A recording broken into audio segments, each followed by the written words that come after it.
Welcome to the Super Bowl. You only win a Super Bowl 2 times every 5 years, right? Oh! The warm-up act is over. Let's bring in Melissa Etheridge, massive Chiefs fan. Melissa. Super Bowl champion, 2-time Pro Bowler, and Trent Green. Trent Green, how you doing? Hey, what's going on, guys? He picked it up! He picked it up! He's gonna score!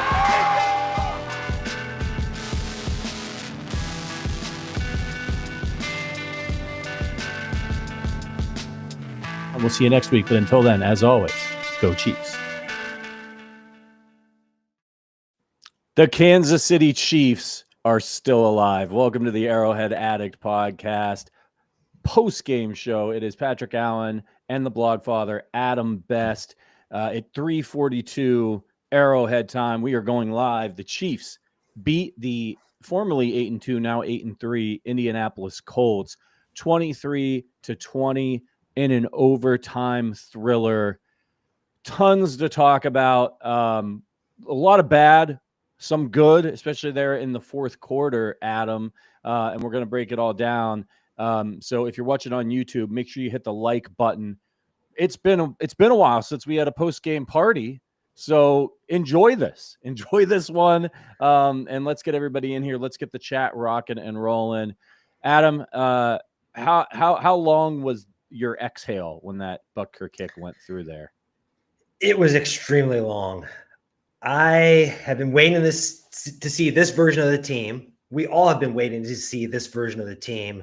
Coffee is for closers. Today they finally closed. They were 0-5 in these type games after going 10-0 last year. But Chris Jones showed up big. Mahomes played well. I thought both Spags and Reed were really in their bag late during that stretch. Rasheed Rice showed up and played through that hamstring. Kareem Hunt just being an absolute warrior, gutsy performance. A 30-year-old running back who came off the couch last year, getting 30 carries in basically a de facto playoff game for the Chiefs.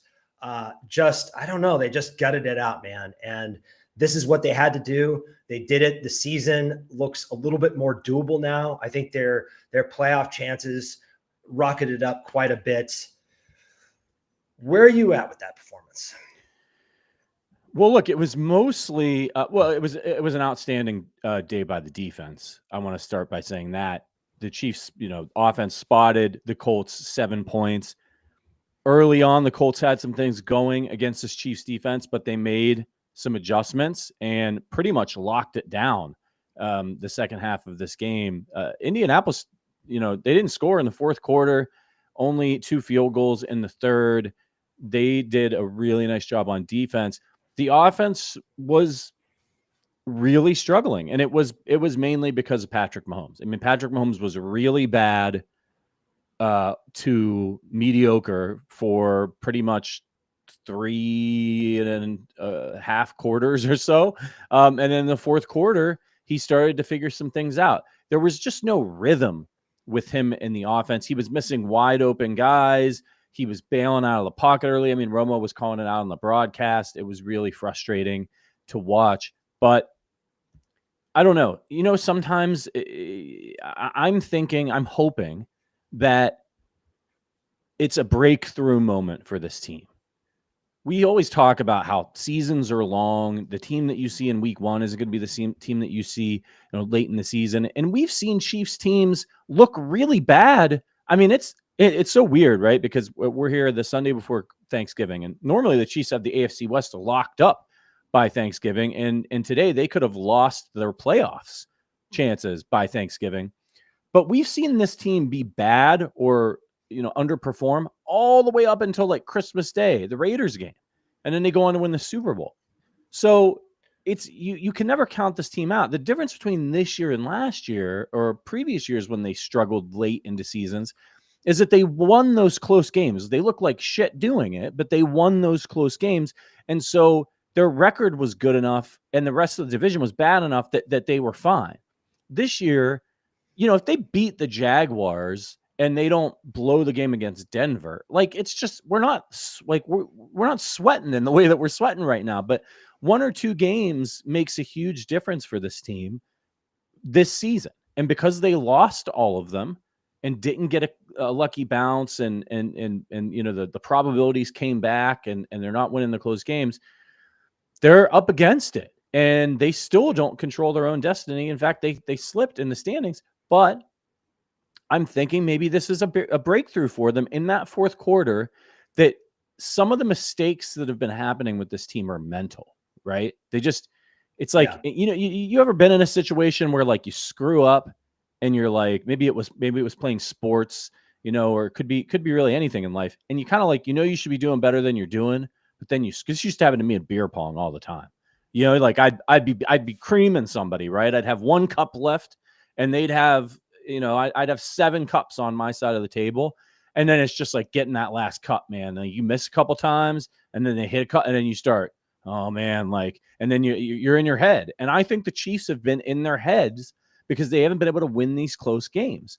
And now here we are in this Colts game against a really good team, a team challenging for the number 1 seed in the AFC with an MVP candidate and Jonathan Taylor, which by the way, they held to 3.6 yards a carry on 16 carries.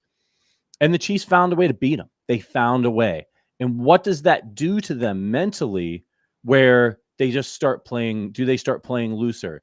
Do they stop making the mistakes? Do they get back in the rhythm and then go on the run? I think we all think they could go on. It took 4.5, 5 quarters, but they broke through. And hopefully this is a sign of things to come and not just sort of a momentary stay of execution. They've really been pressing. And I think that's a great call by you.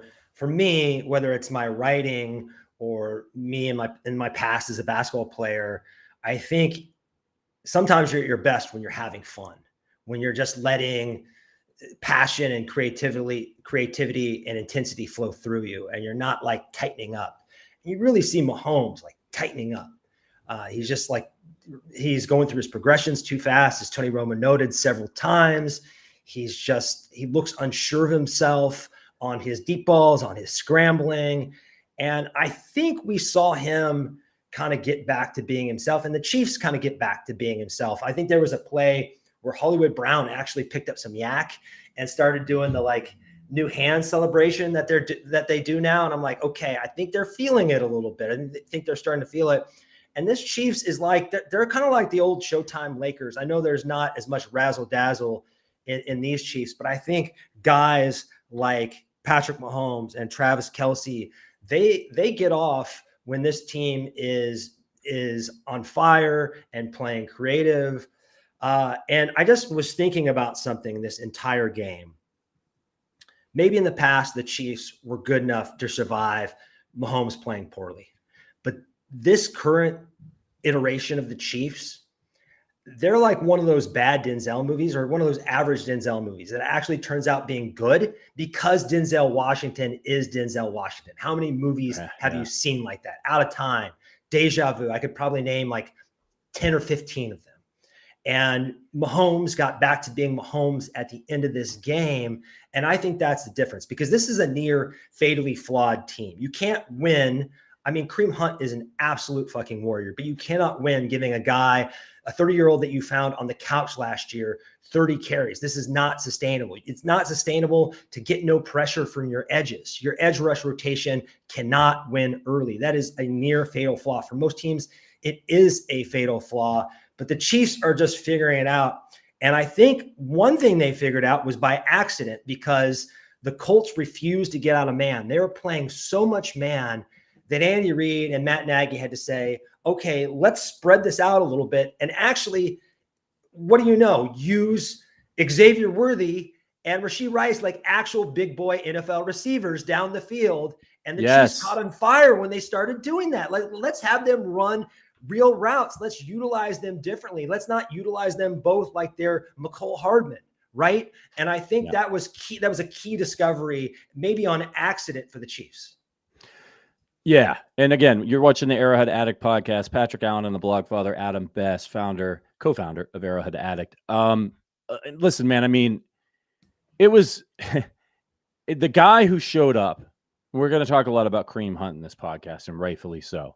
But the guy who showed up for the Kansas State Chiefs in this game that they needed to show up was Rasheed Rice.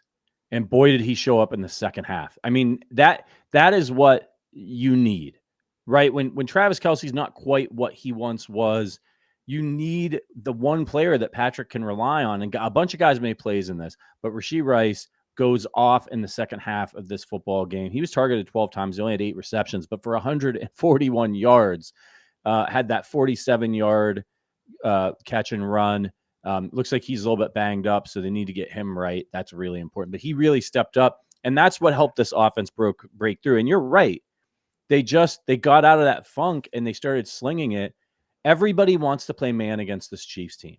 And I was reading a Bill Barnwell article this week about how the Colts actually like to play a bit of zone, but they like to play it earlier in downs. But when they get into third and fourth down situations, they go man to man. And that has been an Achilles heel for the Chiefs. If the Chiefs, they'll carve up their scheme, they'll carve up zone.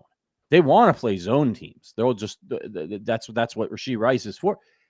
They have to win. They have to have their receivers win against man-to-man coverage. And I think they actually won more than we even know in this game, because you saw some of the clips early on where Mahomes was bailing out of the pocket. Romo was pointing it out. He was going through his progressions too fast and deciding this isn't there. And you see it's kind of a fault of worse quarterbacks, right? Is they'll lock onto that one guy and wait for him to go through his progression. And if it doesn't work out, they're cooked by that point. And Mahomes is so good at scanning the field. Remember they brought back the Madden cone for that broadcast a few weeks ago, and they were showing Mahomes looking at all the receivers. That's one of the reasons why he's so good. But also, if he doesn't trust that guys are going to win, you're going to get what you saw through most of this game, which is him bailing before Juju can come wide open. He just needs it. And he had a fair amount of time in this game. So the question is, of course, can they keep doing this? And you pointed it out, Kareem Hunt, 30 carries for 104 yards, only 3.5 yards per carry, not as many under center runs as we'd like to see. And this is what we've been talking about for weeks now on this podcast. And one of the reasons why I wanted them to trade for Breece Hall is because, everyone was like, well, Kareem Hunt's great. And it's like, you'll kill him. He's too old, and 3.5 yards a carry, that's not going to work against every team. Right. And you can't give Kareem Hunt 30 carries. And they ran the ball 41 times in this game. Mahomes ran 4 times because Clyde Edwards-Helaire ran 5. Rashard Smith only got 1. And then Kelce had the 1. These guys, like, you'll kill Kareem Hunt because he blocks his ball. And you could tell he was gassed, man. I mean, my goodness. But they did this with him last year when they had to call him in. There were a couple games where they ran him into the ground. And this was a have it game. But I mean, what do you think? Do you think this running game, do they stick with it with Isaiah Pacheco potentially coming back? Well, you and I have been saying this for weeks that yes, when you give Kareem Hunt 15 carries, he's going to look great. But when you get over 15 carries, you're going to get diminishing returns just because he's got old legs, man. He's got great vision, great contact balance. He's an absolute warrior. He's, as gutsy of a player as you'll find, but he just can't carry the load like that. And I was pulling up Red Zone during timeouts and watching Jahmyr Gibbs and some of these other running backs. And the Chiefs just make things so hard on themselves by the way this offense is designed and the way this running back room is designed. But I think it's going to be ugly and 4 or 5 yards a pop. And, occasionally you'll get a 15-yard or an 11-yard. When they had that 15-yard run by Kareem today, when he was stiff-arming people, I was almost shocked because we never see that. But I think there is a model of this because we saw a mini breakthrough game from Rasheed Smith today. And I'm really frustrated because it seems like every time Rasheed Smith rips off a big play on a reception, it gets called back. Like it happens every single week. But I think we're seeing, okay, Kareem Hunt, 15 carries, Isaiah Pacheco, 12 carries. You give Rasheed Smith 4 or 5 catches. Maybe in the aggregate, you can kind of Frankenstein together a sustainable situation. It's not how you want to draw it up. It's not Breece Hall. It's not like, it's still probably a bottom 4th running back situation. But with Patrick Mahomes, if he plays in the second half, and And if Xavier Worthy and Rasheed Rice play like this, I mean, Rasheed Rice he looked CeeDee Lamb-esque in that second half, and that's what they need from him, because they got away from him for the last 6 quarters or so before that second half. They kind of forgot that, number 4 is the engine of this offense. He has to be the engine of this offense because no one else has the dynamism to like really move the sticks like he does. He's the only one, and he's not going to generate explosive plays like Tyquan Thornton does.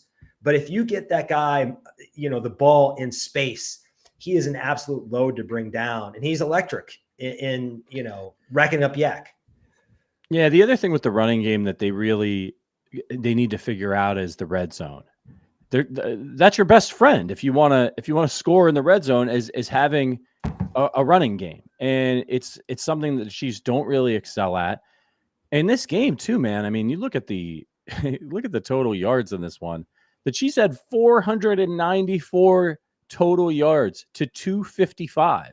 And a lot of that did come in the fourth quarter, but it took they had drives. I mean, they had their chances. If they score touchdowns in this game and they don't turn the ball over, I mean, it's a laugher, right? Like, it's not even close. It didn't go to overtime. But they're not able to get it in the end zone, especially in a critical situation at the end of the game. They get down to the 2-yard line and they run a weird play out of shotgun and they lose 4 yards.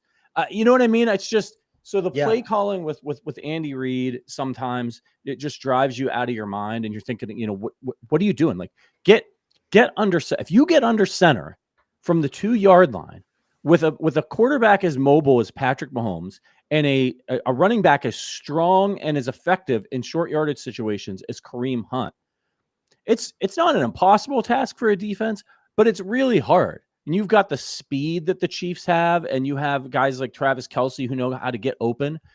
Like, you run play action down there, it's just really tough. Like, there's so many different options for you to score, right? If you fake that handoff and you roll out and you've got really fast guys and you've got Mahomes and they have to cover, you make them cover the whole field. Instead, you get in this weird formation from shotgun and you don't get 2 steps. It's so infuriating.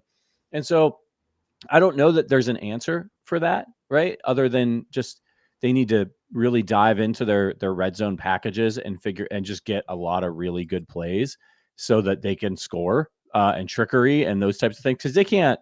It doesn't feel like they can go in there and just ram the ball into the end zone. Like, when teams know that they're going to run and they're running out of that shotgun, it's curtains, man. Well, we should also add that Trey Smith leaving the game, I think, really hurt their running efficiency. Kareem Hunt probably would have averaged more than 3.5 yards a carry, a tote, if Mike Caliendo wasn't in there.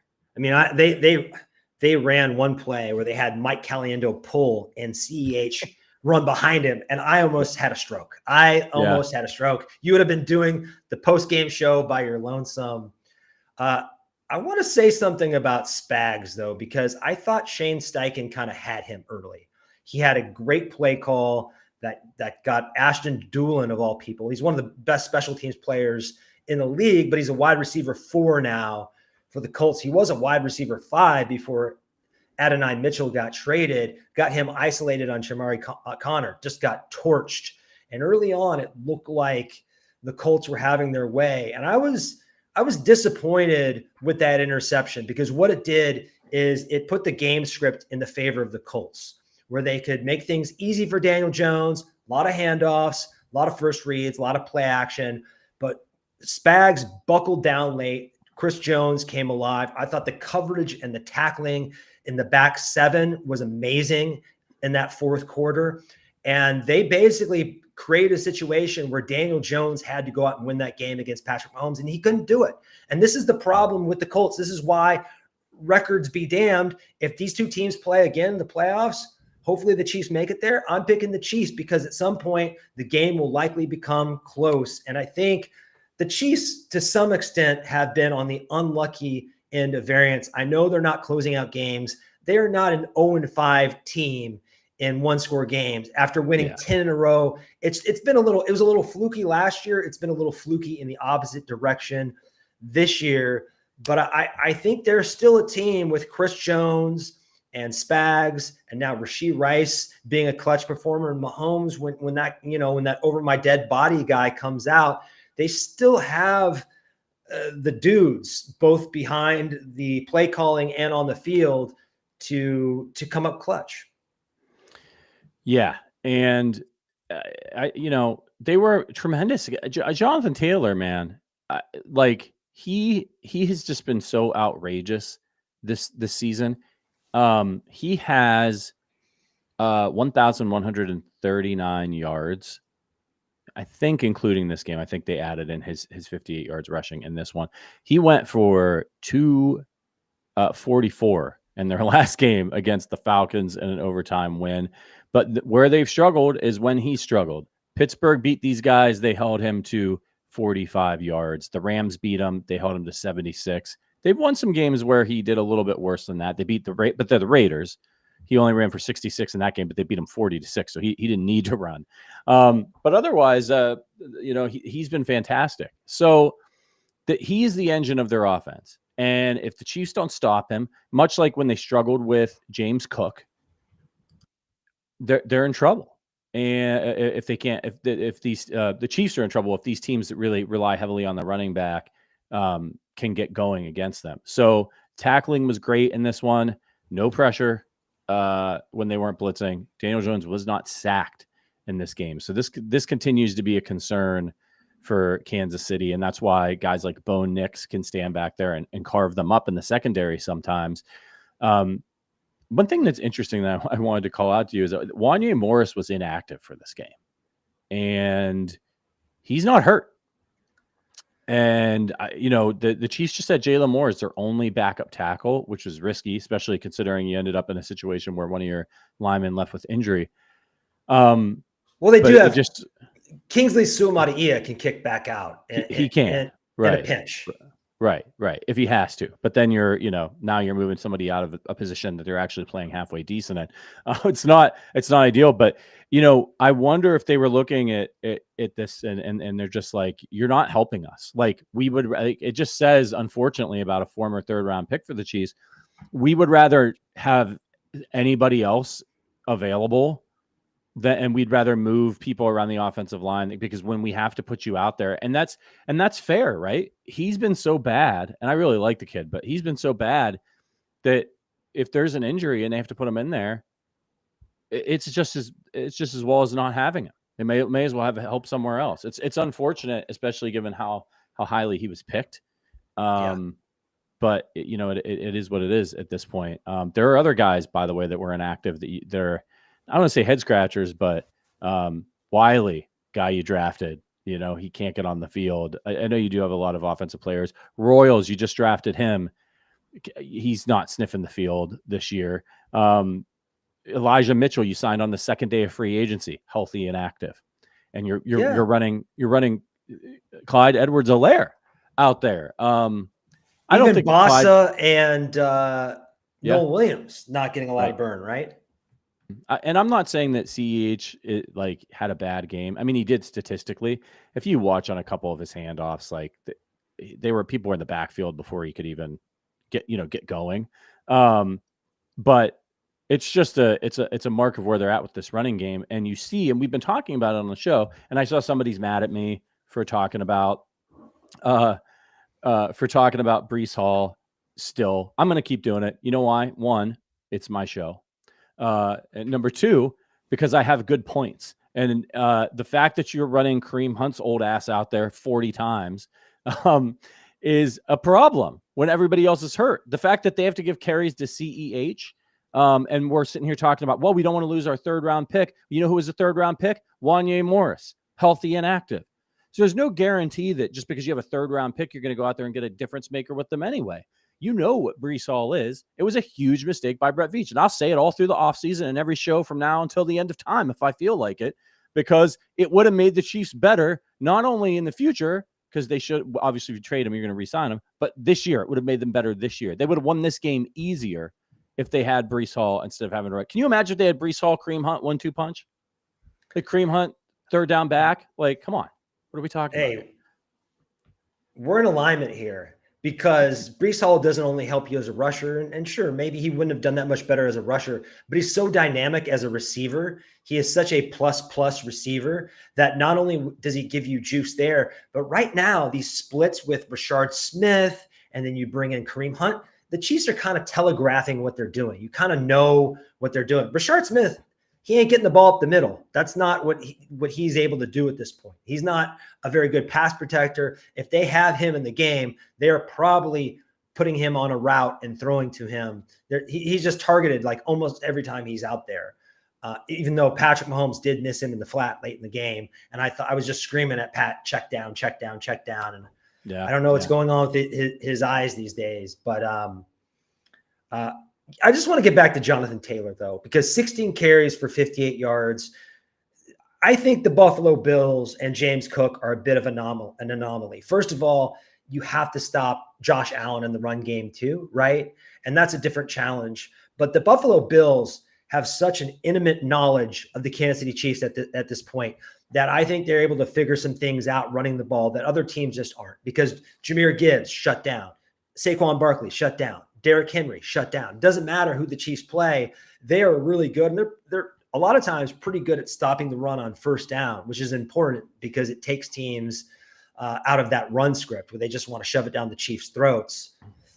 So huge credit to Spags there. And again, I think this is what you have to do with some of these teams that you're going to see that don't have as good of quarterbacks or as experienced quarterbacks. I mean, sure, you've got Lamar and Josh, but these other guys, you want to put them in a position where the quarterback has to go out and get them buckets and win the game and get into a duel with Patrick Mahomes, and where their play caller has to get in a passing duel with Andy Reid, because I think that is a situation where the Chiefs are poised to win more times than not. I want to get to a few super chats. Sorry for the delay here. We're working off a new platform tonight, and it doesn't. You don't care. Phantom said, "Good thing this isn't college because the Chiefs would have dropped on the polls after that performance. Nevertheless, a win is a win." LFG, appreciate you, brother. Grant, thank you for the super chat. Says, "Same shit, different result. KC dominated every aspect and struggled to win. Good W, but need to tighten up down the stretch. Also, Juju needs more snaps. Dude gets it done and knows the offense. Dodged one." Juju's fantastic, man. I mean, he really is, especially as a blocker. The fact that they can trust him, it's nice to have him in your back pocket. Raymond Chandler coming through with the big super chat says, "Defense plus Hunt win this game." That's exactly right. Those two teamed up. Grant comes back with another, says, "Pat will settle in, just needs to get through his reads." We'll see. I mean, the confidence is a big thing, even for somebody like Patrick Mahomes. Confidence in your line, confidence in your receivers. I think it's important that we remember that all of these guys, we just talked about how it was the first time they had, just a few games ago, it was the first time they were all on the field at the same time. So maybe we're being impatient, but they're not. And they don't even have Pacheco as part of that group yet. Sorry to interrupt, but that's important. Right. This is not a battle tested offense. It's still kind of new. They should be executing better than they are, but presumably they're going to figure out what they do well with all those guys on the field, which of the personnel packages work the best together. Mahomes is going to see these guys running around on the same field more often and sort of get a better feel for it. So I think we have to give them a little bit of grace there. Steven with the super chat says, "Great win. Hunt was exceptional. Defense was great. I hope Trey Smith's ankle is okay. We are all, where are all the Butker haters? Oh, let's go Pittsburgh Steve," one of our members. Appreciate him. But Butker's had it locked down, man. I mean, we need him, and he's back. DJ with the super chat. "Way to go, Kareem Hunt, doing his best impression of Nigerian Nightmare. Have you heard anything about Mahomes having a shoulder injury, needs surgery?" I've not heard anything about that. That's startling if that's true. He seems to be throwing it okay. He's not throwing it the way you want to see him throwing it, but he doesn't seem to have too many limitations throwing it deep. He threw a couple laser beams out there today, so feel good about that. And Wiley Possum says, "MV Kareem D held the line. Rasheed woke up his inner monster in the second half, and Pat finally looked loose at the end of the game. Staying alive. Let's go. I think that's such a great point by Wiley Possum, is just Mahomes looking loose and confident, and it's not penalties bailing him out or anything like that. It's not a lot of stop and go on the drives. He was great. And then Grant says, good chance Hall is still with us next year. I'm guessing is he saying Brees Hall? Maybe they get Brees Hall. Yeah. Brees Hall was mentioned. One thing, Juju Smith-Schuster was mentioned, and I know he's not like piling up the stats in the stat sheet, but I'm telling you guys, that dude is a film room favorite. Every time I watch the all-22 versions of the games, you're seeing him be a devastating blocker. And he helped Kareem Hunt pick up a first down inside on a block. And then there was another first down on a Rasheed Rice screen that was all Juju Smith-Schuster. He is, and really, he probably would have had a touchdown if Mahomes would have had a little bit more time to kind of drop that little teardrop in down by the goal line. Another thing I don't want to forget is we had another Jawan Taylor red zone penalty that was a drive killer, but this time it actually wasn't his fault. And between that and the phantom offensive pass interference that they called on Travis Kelce later, I don't want to talk about the refs a lot, but I think the people who say that the refs are in the bag for the Chiefs, they're pretty quiet nowadays, aren't they? Yeah, I mean, they will be until they don't need to resort to that, right? Because the Chiefs are losing. So they could just be like, we don't have to talk about the refs, but they'll be back. I mean, if the Chiefs go on any kind of run now that they eked out this win, they'll be back. I mean, you look ahead at the Chiefs schedule. It's not a cakewalk. I know everybody thinks, okay, we got by the Colts and, that was a tough one. Chiefs are going on to play a Dallas Cowboys team on Thanksgiving. They just, first of all, this is not good. They just played a quarter of football, basically. Kareem Hunt just took an absolute beating. They better hope Isaiah Pacheco is back for that game. And you're going up against the Dallas offense that, I mean, their defense is Swiss cheese. So the Chiefs should be able to put up a lot of points in that one. But Dallas can score on you, man. Dak Prescott can play. Pickens, CeeDee Lamb, maybe the best receiver in all of football when he's on his game. Jake Ferguson, who I traded you in fantasy football, and now he's not doing so hot. So, I'm just saying, you got to keep an eye on that. He's doing okay on that move. Yeah, he's all right. He's fine. So they go to Dallas. I mean, this Dallas game this is a hard one. They're going to be in Jerry World on Thanksgiving. And then after that, they survive that. They come back to Arrowhead and they got the Houston Texans waiting for them. And I know that their offense is in disarray, but did you see what those guys did to Josh Allen and the Buffalo Bills on Thursday night? I did. I think the Bills might be more fatally flawed than the Chiefs, though. They just can, unless they're playing the Chiefs, they cannot stop the run. So, well, the Chiefs didn't run against them. I mean, no, they didn't. They didn't. So we don't really know. But the thing with the Cowboys is this Micah Parsons-less defense is the worst in the league. Them or the Bengals, like they're neck and neck. And it reminds me back in the day when they first started having Thanksgiving games. I think the first ever Thanksgiving night game, not Thanksgiving games, but Thanksgiving night games. The Chiefs and the Broncos were the first matchup. And during the commercial, Tony Gonzalez told the Broncos to save some room for stuffing. Well, that's my advice for the Dallas Cowboys defense, because they are absolutely ass. They are not good.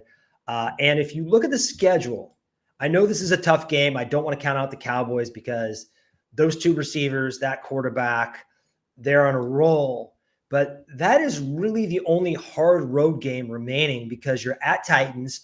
You close out the season on January 4th with at Raiders, but then you have the Texans at home, the Chargers at home, and the Broncos at home. And I think the Chiefs will be very fired up to exact some revenge against the Broncos. And then the Chargers are without their tackles. So the Texans won't be an easy game either. But I kind of look at this 3-game stretch it's like a playoff stretch where they're going to have to win these 3 games. And if they can beat the Cowboys, if they can beat the Texans, I think it's pretty smooth sailing. I mean, I don't want to definitely count on them beating the Broncos at home, but I'm sorry. I'm just still not that impressed with Bo Nix. If the Chiefs play their A game, I think they can get those guys. It's weird, right? Because they just played a game and they looked bad in a lot of the game, and they struggled and they didn't score. And so you come out of this Colts game probably feeling relieved, but not feeling very confident. It wasn't like the Chiefs came out here and hung 40 on these guys and won by 2 touchdowns, and you're like, okay, we're good. Well, they should have hung 40 on them, probably. They should have. Yeah, they should have. If they had scored in the red zone, they would have. But this is a good Colts team. This Colts team is for real. Everybody's flawed, really, right now in the AFC. So, and the Colts are among that group. But this was a really good win. And if the Chiefs had 2 more wins coming into this game and they played this way and they beat the Colts, everybody would be walking out of Arrowhead going, yeah, I mean, it wasn't pretty, but we got it done against a really good team. That's what we're supposed to do. We're the Kansas City Chiefs. But instead, because of the record, you're like, I don't know. This game against the Cowboys, I think, could get everybody feeling a lot better. If the offense can rack up almost 500 yards against the Colts, what can they do against the Dallas Cowboys defense? You know what I mean? Like, they need to go out there. They need to score a ton of points, win convincingly, and get their swagger, because that Houston defense is a huge problem.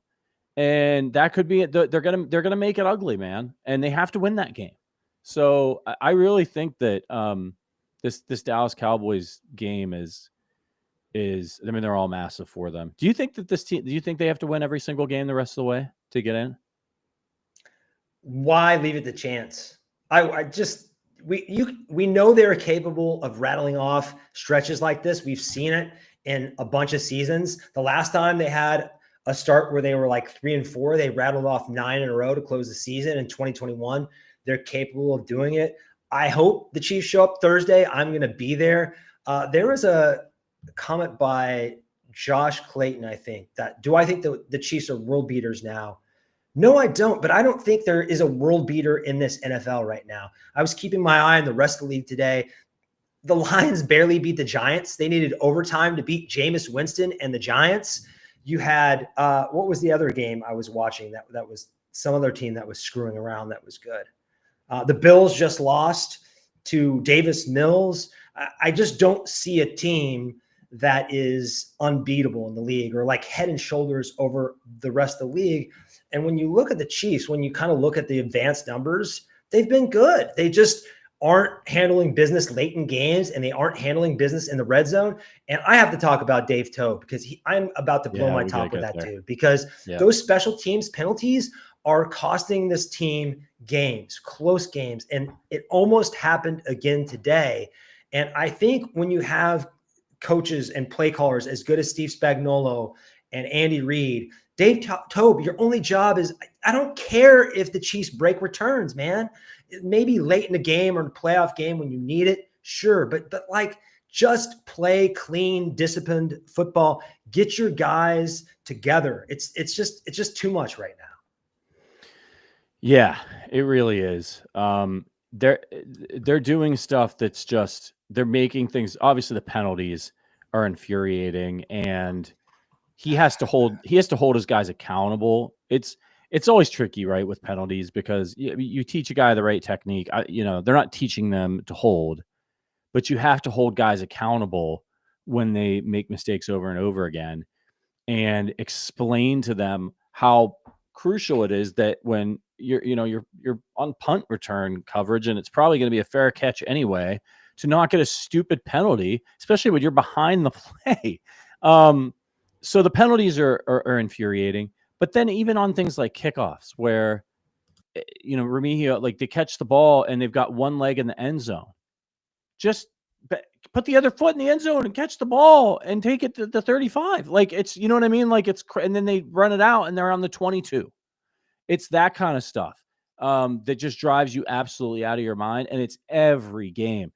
And the penalties, I mean, my God. every time the Chiefs get the ball back, their defense gets a stop. It's got, you know how deflating it's got to be for both the defense and the offense. The defense gets a stop and they get a punt, and they know that there's going to be a 10-yard penalty. And when they can manage it, they get a block in the back or something, so it's 15 yards. It's just, look, I'm not a big fire coach guy, because all of these people in the building at One Arrowhead Drive have,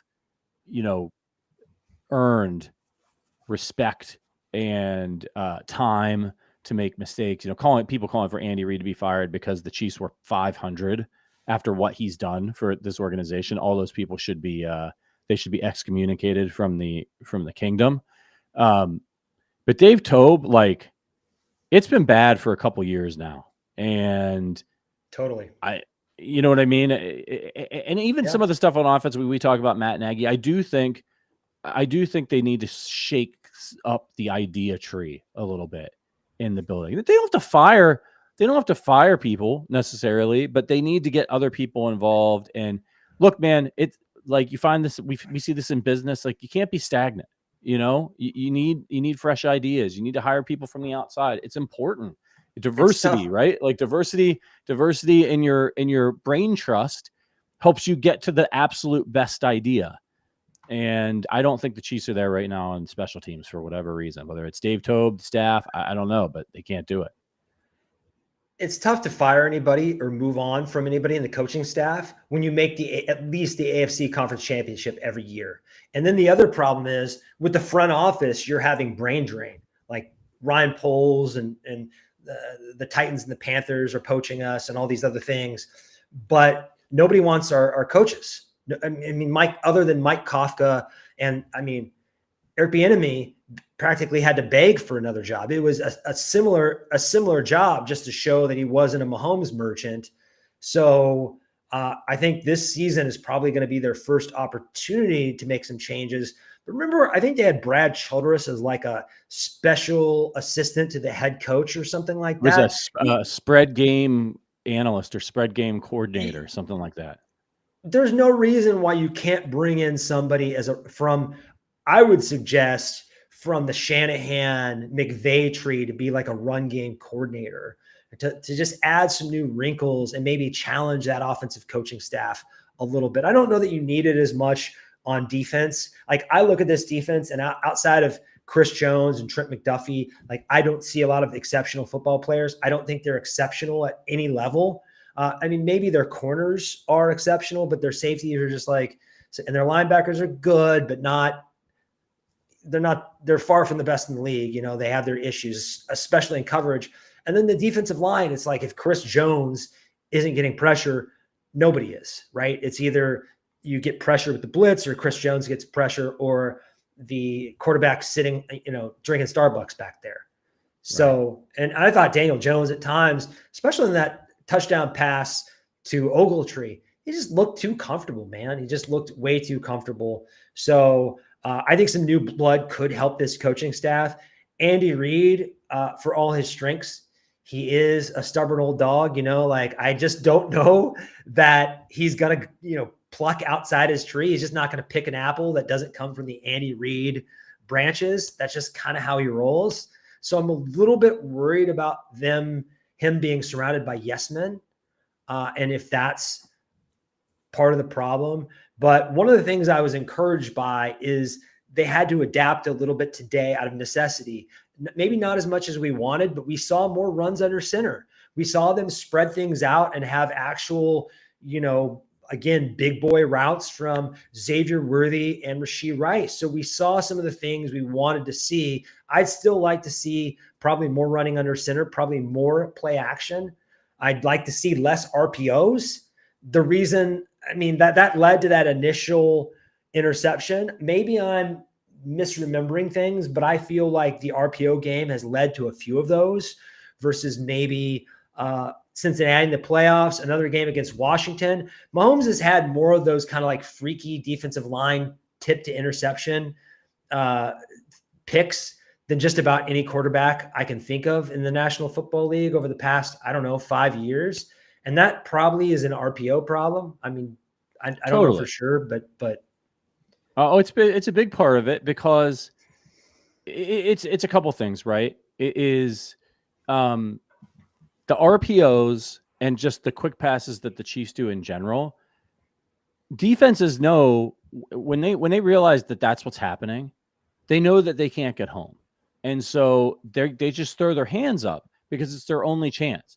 And the other thing about the RPO is that if Mahomes doesn't throw that, and believe me, I'm not a big football rules guy, but like if he doesn't throw that ball right away on the RPO, they're going to get called for an illegal man downfield because of the blockers. They don't know whether it's going to be a run or whether it's going to be a pass. So if they're more than 2 yards downfield, you're going to get that penalty. So when he pulls it, he has to throw it right away. And it cuts down on the amount of time he has to think. It's almost no time to think. He has to make the decision while he's faking the handoff to the running back.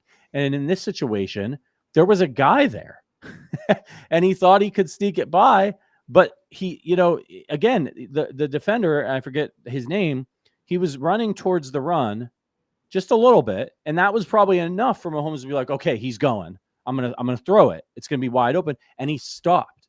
And these guys are doing film study on the Chiefs. They've been running this RPO stuff for years and years and years. There's mountains and mountains and mountains of film on it. And so these NFL players are smart, man. I mean, he may have baited Patrick. He may have been like, oh, it's an RPO, and just took one step. You saw him, that happened to him in Denver last week on the interception. Yeah. He got baited. And when he doesn't have enough time to think, so I don't love them. I honestly don't. They do work well for them at times, but I think they need to cut down on the amount of them. I think they need to run from under center a little bit more and run play action where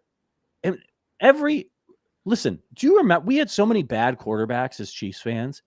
Like play action was always what they did well, right? Remember Jake Plummer and the bootleg, because like when he was on the Broncos, right? They would always kill us with those stupid bootlegs and stuff. Crappy quarterbacks love those bootlegs and the play action because it gives them time to think and make decisions. Think about Ryan Tannehill when he was faking a handoff to Derrick Henry and throwing a slant to AJ Brown. He looked like an all-pro for 2 or 3 years in that system with just average talent. Yeah, exactly. So we've been talking about it. I think they just need a little bit more imagination in the offense. It feels stale at times. But one of the other things that we've been talking about as a criticism, which did not show up in this game, was that they're too predictable. You know what they're going to do in situations because you know that they're going to be running the ball. And even though Kareem Hunt averaged under 4 yards per carry, all of that running helped them so much. There were key runs all throughout the game, and especially late in the game, where he got 6-7 yards on a carry that in previous games would have been an incomplete pass or a sack, a drive killer. And that's one of the reasons why they were able to rack up as many yards as they did, because Patrick's not throwing the ball well for 3/4 of this game. So my question is, will they keep at it? And do they have the personnel to do it? And I think if Pacheco comes back, maybe. I think the problem is he's the second best running back on the team. And if you could take Kareem Hunt's, if you could age swap those guys or put Kareem Hunt's brain in Pacheco's body, you might want to keep Kareem Hunt's body because he's still really strong. Like, you'd be in a great situation. But I'm just not sure that Pop has the vision to get the production that Kareem Hunt is getting with all of these carries, which could make a meaningful difference. But we'll see. They're different players. I think on outside runs, Isaiah Pacheco is the guy you want. They're not really running off tackle at all right now because they don't trust Rashard Smith. That's not Clyde's game. It's definitely not Kareem Hunt's game. And I think Pacheco can sprint to the sideline a little bit. He has that straight line speed. Even if we don't think of Isaiah Pacheco as an explosive runner. he is very fast. His size adjusted 40 time is about as good as it gets for a running back. So just a few more thoughts on the RPOs. Josh made a good point, Joshua Clayton, that Mahomes isn't really a big threat to run on those. That's one of the reasons I haven't liked it, because usually you have Lamar Jackson. He's going to have 3 options. There's 3 things you have to worry about with that. But with Patrick Mahomes, you're really worrying. He doesn't get design runs, even on RPOs, really. So you're just thinking he's either going to hand it off or he's passing. And the Chiefs coming into this game led the league in passes behind the line of scrimmage, and they have a lot of other short passes too. So I think you're keying these guys, and you saw it in week 1 where TR Tart basically wrecked the game by tipping all those passes for the Chargers. And you also saw Devin Lloyd, another instance of predictability, drop back and had that pick 6 for the Jaguars because he knew it was coming. And I think the Chiefs have just become stagnant offensively. They've become predictable. Sure, Andy Reid pulls out some crazy play you've never seen before once a game, but he also kind of leans on the same old so often that I think they could make things tougher than opposing defensive coordinators. And the last thing I'll add is to see this offense come alive and have almost 300 yards in the fourth quarter and overtime against Lou Anarumo, who has kind of been the boogeyman in numerous instances for Andy Reid and Patrick Mahomes. That was really promising, especially when we're seeing them go up against a Dallas team the Cowboys are already down 21-0 to the Eagles. You can jump on these guys and get up on that Dallas defense. According to Next Gen Stats, a couple things from Next Gen Stats. Rasheed Rice's 47-yard reception increased the Chiefs' win probability from 28.9% to 50.8%. It was 2nd and 13. The Chiefs, Mahomes was in his own, about 5 yards deep in his own end zone when he did that. And it says, according to the live output of the NGS playoff probability model, the Chiefs would have a 59% chance to make the postseason with a win and a 31% chance with a loss. So I think they were like 51% coming into this game, and by winning now they're up to 59. So that number is going to keep going up. If you look at the rest of their schedule, and you can go and you can play with the NFL playoff machine to see, it's going to take them a few weeks to even get into the playoff race because they need other teams to lose. But it's doable with the Ravens Steelers lost today, by the way.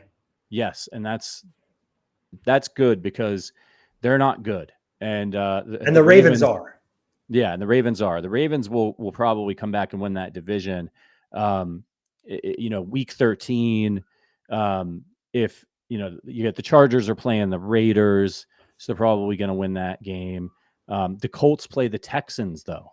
And so that's something that's really interesting here is that they play twice. They play 2 more times. And so you're rooting for, unfortunately, if you're the Chiefs, because you're not a number 1 seed, that ship has sailed. So you want the Colts to double up on this Texans team and knock them out of playoff contention, because that's one of the teams standing in Kansas City's way. And then you want Jacksonville to lose. They're down, by the way, at the half to Arizona. Yes. Believe it or not. And Arizona with Jacoby Brissett is an actual football team. Kyler Murray, they may not bring him back this season, but Brissett's been playing well. So, 2026 starting quarterback for the New York Jets, Kyler Murray. Yeah, right. Just to keep recycling everybody else's retreads. But the Jaguars lose this game. They're going to play the Titans in week 13. They're going to win that game probably. But then they play in week 14. You know who they play? The Indianapolis Colts. So the Colts can do a lot of things for the Chiefs because they also play the Jaguars 2 more times. So what you want, honestly, is Denver to keep winning. There is a scenario where the Chiefs could still get the number 1 seed, but it's not going to happen. So unfortunately, we're going to need to root for the Broncos to win their games as well. When they come back from the bye, they play Washington, the Raiders. Green Bay, but then they play Jacksonville as well in week 16. So kind of what you want if you're a Chiefs fan is you want Denver and the Colts to be fighting it out for that number 1 seed all the way down to the wire. You don't want to get to a situation where anybody's resting anybody else, because in that last week of the season, the Broncos play the Chargers, and you know who the Colts play? The Texans. So you want those two teams in a deadlock so that they're not locked into their seed in week 18, just in case the Chiefs stumble or something, because the Chargers are in the Chiefs' way. And they may be cleared out of it by then, but so are the Jaguars. So you can go on the NFL playoff machine on ESPN and like run through all the scenarios in your head, and it'll do the tiebreakers and stuff for you. But the Chiefs are back in it. They do not control their own destiny, but they are back in it. But it's going to be one game at a time here for these boys. Sean says, producer Sean says, Jags just threw an end zone pick. So Trevor Lawrence. Was that the Jags or was that the Cowboys? Oh, maybe that was an old message. I don't know. I didn't see it until just now. It's the Cowboys. Was it it's the Cowboys? I thought it was the Cowboys. Yeah. Yeah. Yeah. I don't know if it's better for the Cowboys to get blown out today and be feeling down on themselves, or for them to be in a close game or even beat the Eagles and be a little overconfident coming into Thursday. But you know what? If the Chiefs play up to their ability and close out games, a team like the Cowboys has no business beating this Chiefs team.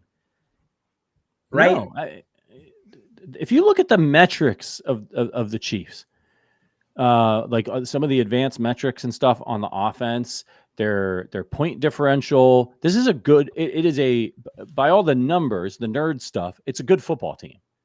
Maybe a very good football team. Yeah. They don't execute.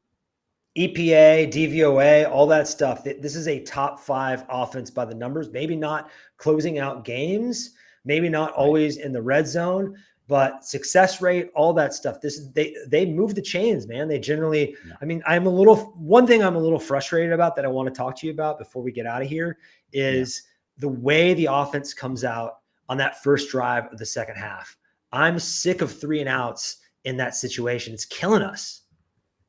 Yeah. And that's like the whole point of them always deferring is they get they can make their adjustments and stuff at the half, and they get that position, that possession, and the chance to double up and all that stuff.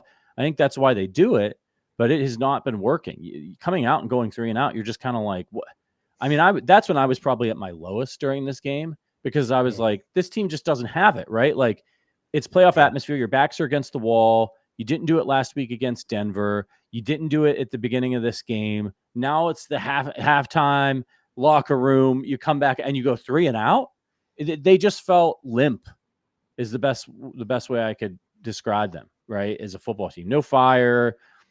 They don't seem to understand the situation. And I was talking a lot about hubris on last week's show, because I feel like they just assume that they're going to figure it out. And I'm glad that this game went to overtime for this, not because I wanted guys banged up or hurt or tired for a short week, but I'm glad that they earned this win. I meant to open the show with this. They didn't get bailed out. It wasn't because of the refs or a penalty. I thought it was evenly a bad game for both for the officials. They earned this win. They came out and they had to fight and claw and beat a good football team, and they did it. And maybe now they know what it feels like to do that again, and they know that there are no gimmies. They're not going to have a magic flag or a blocked extra point or something like that that's going to save them, that they have to do it themselves every single game, every single opponent, and that what they've done in the past doesn't matter. And if they can get to that mindset, they have the talent to go on the run that we think they could go on. I mean, wouldn't it be I don't even want to say it, but like, we still all want these guys to go win a Super Bowl, and that they basically have to win every game from here on out. Maybe they get the punt on the Raiders game if things really fall their way and they're in the playoffs and they're locked into a wild card, and they can rest guys. But like, other than that, It would be incredible. But they just got to worry about beating the Cowboys right now.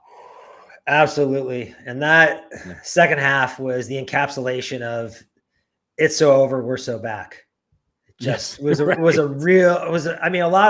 lot of Chiefs games are roller coasters, but that one really was. I was already thinking about giving an autopsy on this post game, and like you and I were going to have to play therapist to the fan base because of how demoralizing being 5-6 would be coming off a Super Bowl, which kind of feels like a little bit of a Super Bowl hangover. I thought the Chiefs maybe were immune to that.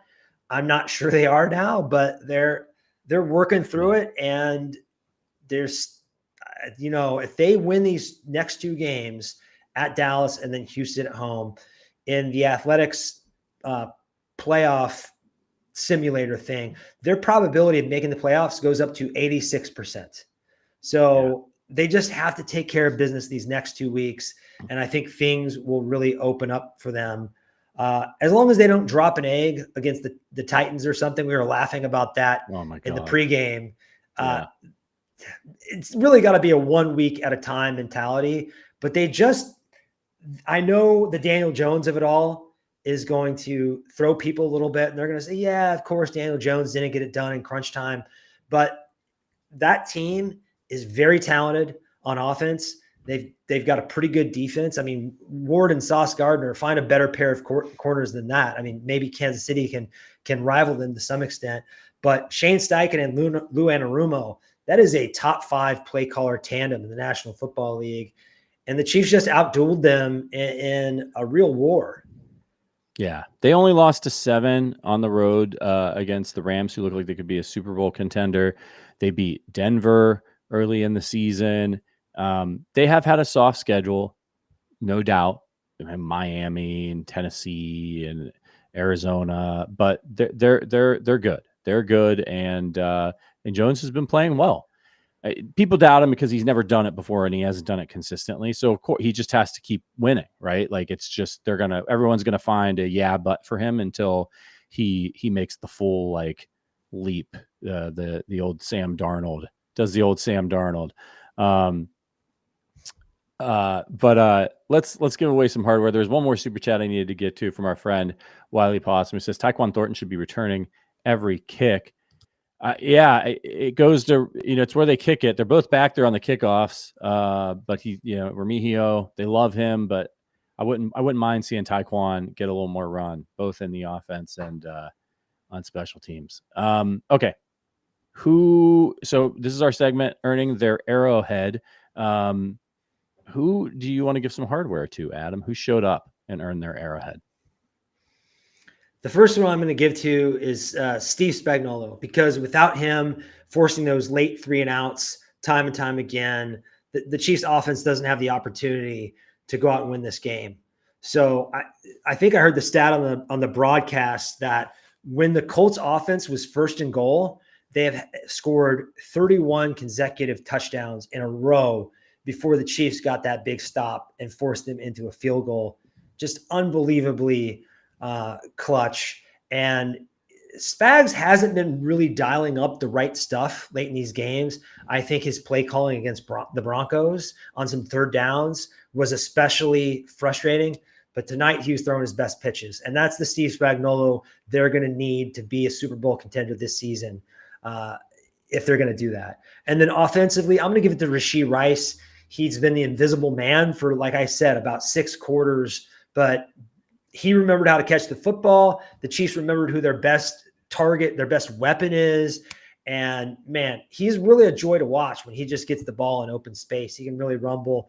He's just so electric. He's got that elite burst that you can't coach. So, and I saved, if you want to give Kareem, you can give Kareem, because I think he probably deserves one as well. Yeah, I'm going to give my Arrowheads in just a second. But with football being in full swing, Underdog is the best place to get in on all the action. Playing Underdog is easy. Just pick whether your favorite player is going to go higher or lower on stats like rushing yards, receptions, touchdowns, and more. If you get your picks right, you could win up to 5,000 times your cash. I've got my eye on Sunday Night Football tonight on Underdog.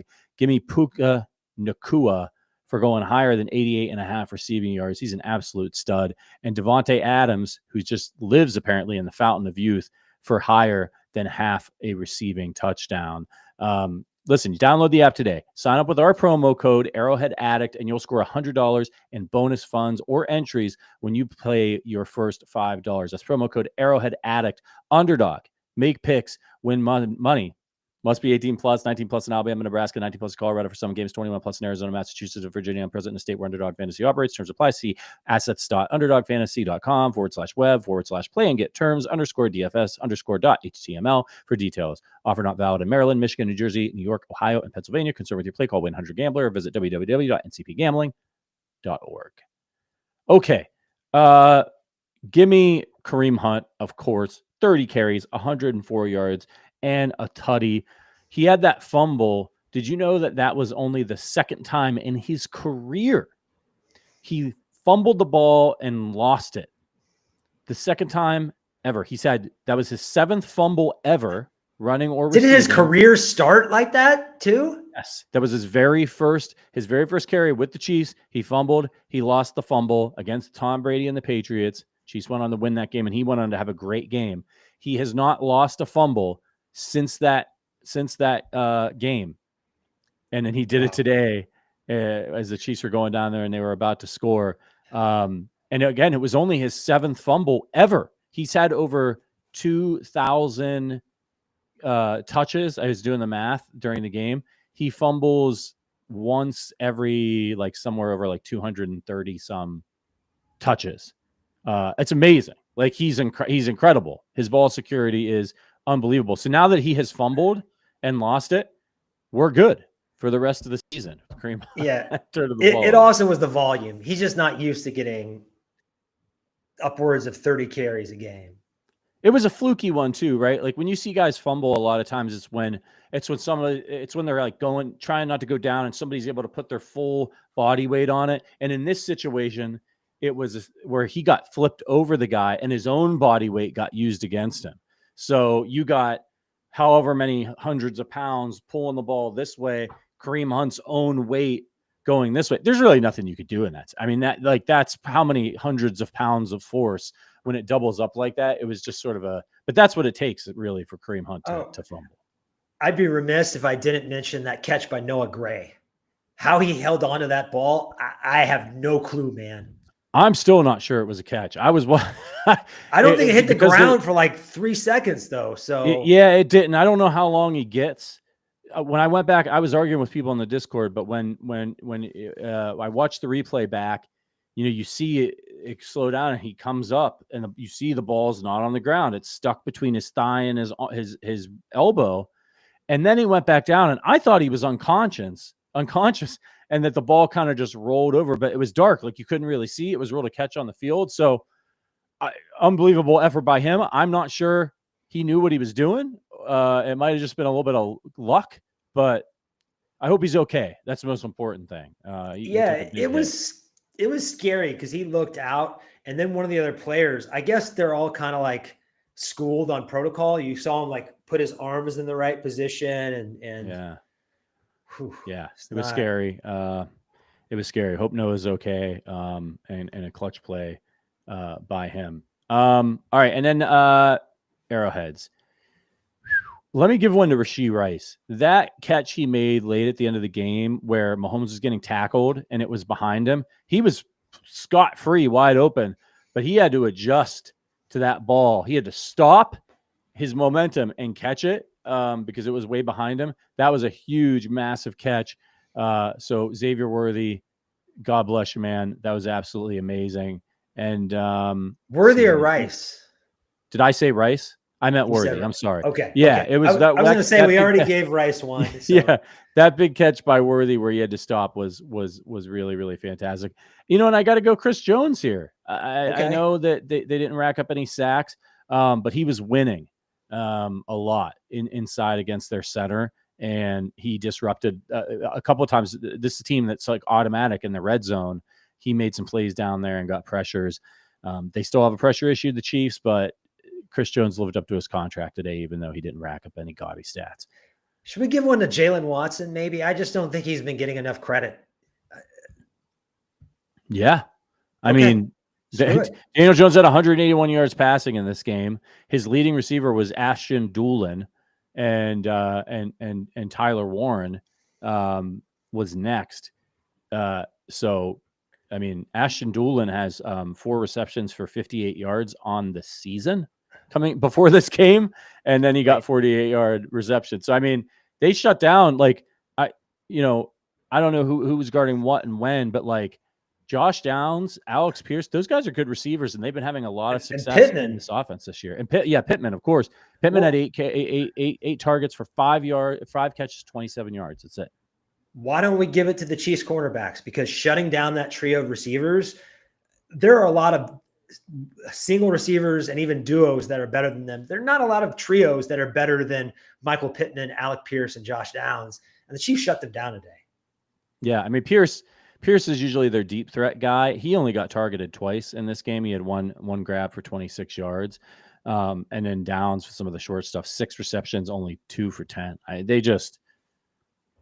were throwing, like I said, they were throwing to guys that are, Drew Ogletree and Mo Alley Cox got a reception in this game. Well, the Chiefs do kind of funnel things to tight ends. I mean, that's just kind of how they play. We know tight ends have big games against the Chiefs, and they prefer to die that way over giving up explosive plays.